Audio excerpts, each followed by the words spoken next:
Hi guys, welcome back sa YouTube channel natin. Ang video na ito ay mag-unbox tayo sa na-order natin sa Lazada ng spray gun or spray paint gun na nabili natin sa Lazada. So dumating kahapon yung in-order natin. So ito na yung ating order sa Lazada na receive na natin.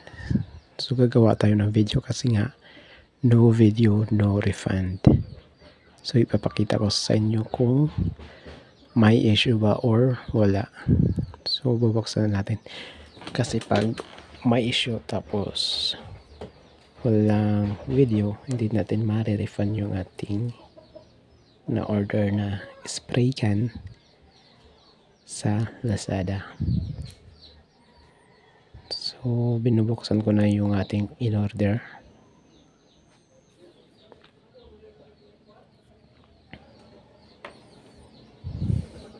So ang halaga pala nito ay 1,000 plus 1,190. Ito yung kanyang box, yung spray gun.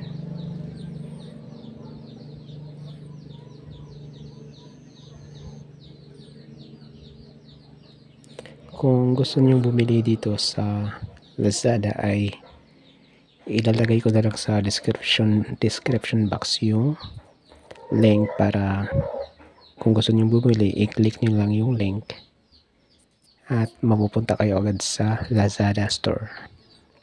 So may pin pala yung kasama. May freebies siya, dalawa. Ito. Yan.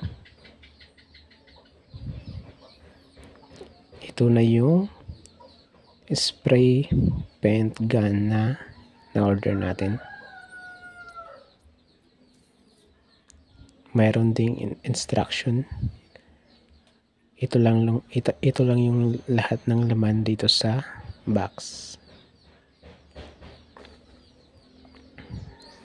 May instruction guide na nakalagay kung paano natin gagamitin yung spray gun. So may rounding ito. Hindi ko alam kung para saan yan.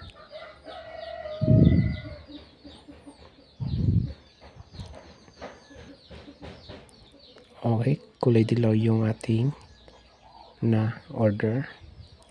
At may kasama na rin. Yan.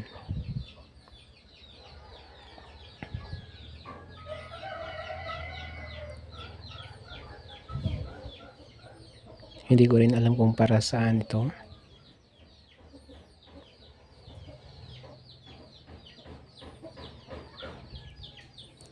Ngayon ay susubukan natin ito kung gagana o hindi.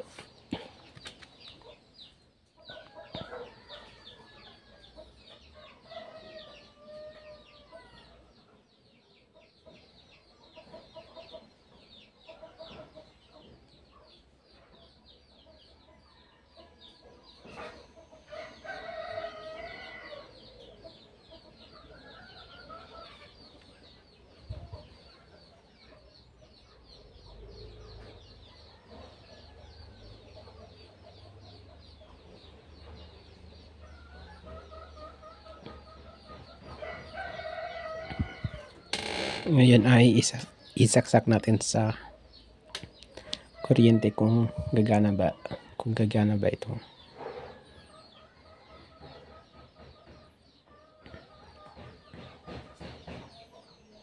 Ang hirap tanggalin yung nakatali dito.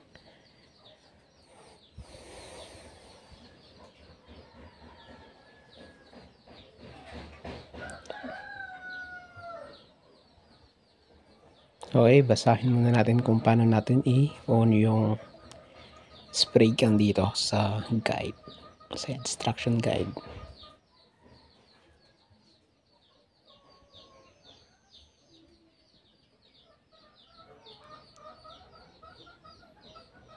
Okay, so isaksak na natin.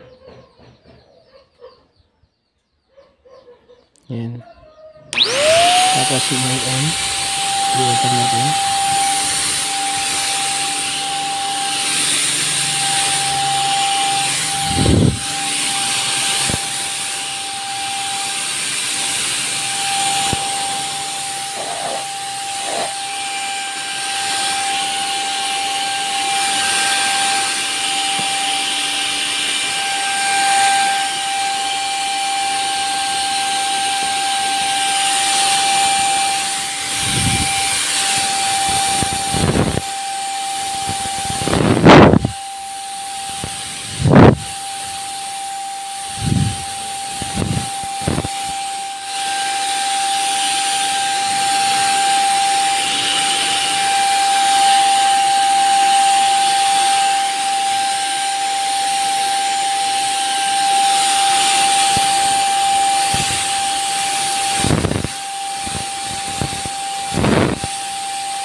So ayan guys, gumana yung ating nabili na spray gun or spray paint gun. So kulay dilaw yung na-order natin. Gumana naman siya. Kung gusto niyong bumili sa Lazada ng ganito ay ilalagay ko na lang sa link yung ilalagay ko na lang yung link sa description box. At doon na lang kayo mag-order sa Lazada store ng spray gun.